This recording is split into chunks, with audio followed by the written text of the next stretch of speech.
His decision making, I say this all the time. This guy's got decision making of a toddler. I swear to God, bro. I went from strict to stricto, strict. Understand? Only person I owe is myself. Stricto. Yes, people. Welcome back to my channel. Big Stricto here. Don't forget to like, share, subscribe, whatever it is that these other YouTubers tell you to do, but do it for me. Match day preview. Bournemouth 2, Arsenal 0. Where do we even start, man? There's so much we could talk about in this game. So much went wrong. You could first start with the selection. You could start with, obviously, Saka getting injured. And we've seen today we have no clear replacement or even anything remotely close to the levels and consistency that we get from Saka. So yeah, that basically went against us today. The lineup, Marino obviously coming in to get his first start along with Sterling. I don't think Marino particularly had a bad game, but just didn't have any influence down that right side of midfield. Now let's start. Let's sort of go into it, man. 0-0. Trossard does, I don't know what that pass was. I have no idea. That's two away games that Trossard has had a negative influence. 2 away games. The Man City one with his red card, and then this suicide hospital ball to God knows who that was to. You're going to have to ask him who he saw that he passed that to.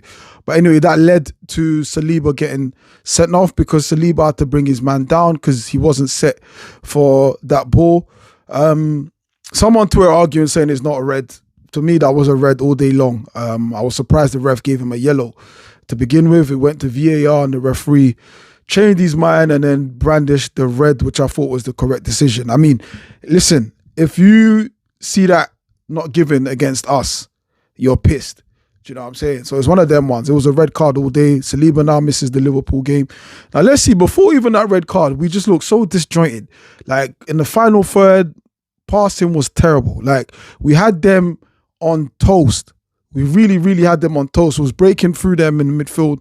But just when it got to that final ball, nothing progressive, nothing nice. It was just like, what's going on here? And Sterling, bro, I told you, look, this guy's not ready.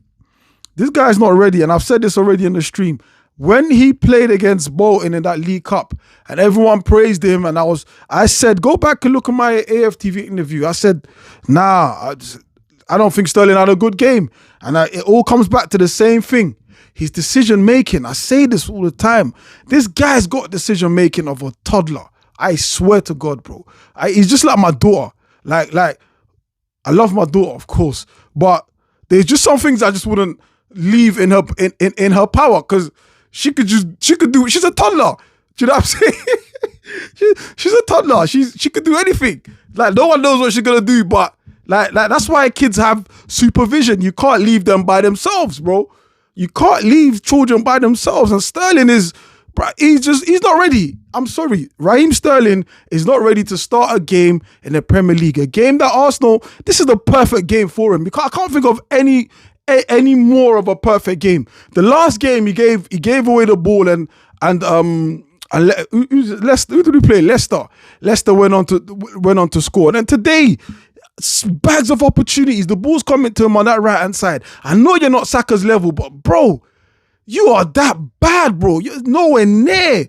You're nowhere near Reece Nelson even. Arteta got it wrong. Arteta got it wrong, man. His decision making is poor.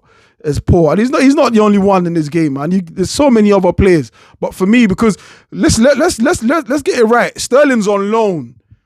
Yeah, and if you go onto the Arsenal Instagram page or their social media platform, Sterling is getting the sort of reception of a player who's on a permanent. We are doing too much for a player we're not sure we're even going to keep come the end of the season. We're doing too much, honestly. But that was that. And then Marino had a great chance that he missed. Again, I don't know how we missed that, but it just seemed like it was going to be one of those days from the moment Martinelli got sent off. But listen, if you're gonna win the league, bro, you have to games like this. You tuck away nicely. You take off your key men. 70th minute to go. Wrap them up in cotton wool. That's how games like these are meant to go. But not Arsenal, bro. I said it in the beginning of the stream. I just felt we was gonna get sent off. That was the only way I could see us losing this game, and that's how it worked out. Listen, at 0-0 with 10 men, we still weren't out of the game. But I felt we should have just gone for the draw because Bournemouth have got attack after attack. Bro, we made Semenyo look like a world-class player because he had the time and space because we had 10 men. You know? It's a disgraceful performance, honestly. None of them, other than Havertz. Havertz is the only player, as far as I'm concerned, that can come out with his head held high because he, even with 10 men, he was still running the channels, running centrally, winning his aerial duels, still giving all he could for the team. Do you know what I'm saying? He's the only one that could hold his head high today. But the rest of them, David fucking Raya, bro. Like, I've raved, I've given you your credit, your flowers. But I don't know, bruv, what you was like. I know you proposed to his woman last night, but I thought, bruv, I don't know. Listen, let me not even go into that because that's personal, and I will never go personal with a player like that. But bro, he had a shocking game, man. He had a shocking game for a player that we rely on to be involved in our attack with his passing, with his precision, with his what do you want to say? His calmness. He had none of that today, bro. He had none of that. Like kicking the ball out of play, bruv, simple clearance, hitting it against his other foot. He just looked so tetchy, coming to collect, but then letting the ball go. Like, from then I just knew, yeah. Like, if you can't control your passing from against Bournemouth, then we're in big doo-doo here. And we've got no Saka to rescue us today. And today is evident that we need a player, a replacement for Saka. I'm sorry, Sterling isn't it. Yes, it might look like a good deal because Chelsea are paying half of his fucking wages or more than half of his wages, and we haven't had to pay a transfer fee. But I'm sorry to call it early, but Sterling is starting to look like fucking Willian to me, man. It's starting to look like don't do business with Chelsea again. You know, it seemed like Havertz is the only one in a long line of Chelsea players that we've had over the years. We've had Gallas, we've had Willian, like I said. Who else have we had? We've had bare players off of David Luiz, and they've been doo-doo, bruv. They've been doo-doo. Sterling, I don't know how you can fix him, but I suppose he's probably with the coach who can fix him, which is Mikel Arteta. But even he got it wrong today, man. He got it wrong. We came up, we were too cocky. I think for a lot of us, we thought this was 3 points. All we had to do was turn up, and it was not that. It was not that. Partey, he looked, he's looking a shadow of his former self. Seeing Ben White, I was like, okay, cool. No Timber, but what can Ben White do? But now we're going into that Liverpool game without Saliba. And I don't trust Kivior. I don't trust him one bit, bro. You saw that back pass. Like, in my mind, I almost saw it happening in my mind. And when it happened, I was like, here we go. And it was a penalty. But today was a shambolic day at the office. If you're gonna lose a game of football, you don't lose it this way. Because then now there's gonna be a lot of what ifs of we had 10 men, we probably would have won this game. No, I don't know, because we was playing shit before 10 men, bro. We was playing shit. We had no control of the game. We had no intention. It was just every time the ball went out to the attacking areas, went back again. Like, I don't understand it, bro. I don't understand it. Some you might blame it on the international breaks. I don't know, bruv. I don't know. Sterling don't play for anyone at the moment. So yeah, what's his excuse?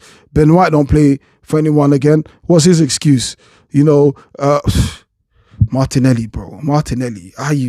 He just telegraphed that. He opened his body so early, bro. Like, that Henry, that's Henry. Like I've seen him score that, to be fair, but he's had angles to work with. If he would have just put it to the keeper's right, 1-0 all day long, because the keeper's obviously pushing to the other side, and he's hit it right at the keeper. And then Bournemouth go up and score. But listen, it's the Premier League. How does that have a bearing on our title ambitions? It just means now When we play Liverpool, it's got to be 3 points. No negotiation. That Liverpool game has to be 3 points. There's no negotiation in that one now. That's what that means. And that might be a little pressure that we've put on ourselves now, because we didn't need to. We could have just won this game, put our foot up, watch the Liverpool-Chelsea game tomorrow and just, see where that went. But now I don't even give a fuck about that game, if I'm being honest with you. I don't give a fuck about that game, man. But it's back to fucking bullshit, bruv.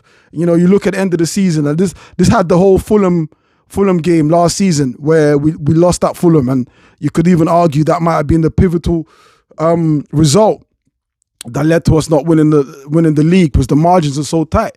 Is this one of them games that come end of the season we're going to be looking at and say, well, if we'd have won that game or at least got a point, we might have won the league or whatever. I don't know. But right now we're not looking good. A lot of these red cards, bro. We never had, bro, red cards, bro. We're just giving them out for fun now. If it's not injuries, it's red card, bro. What the fuck, man? But yeah, man, that's that. We look, I don't even know when the next game is now. I think it's Liverpool, isn't it? But yeah, we'll go from there. Yeah, big up all of you, man. Don't forget to like, share, subscribe and all of that. And you catch me on my next video.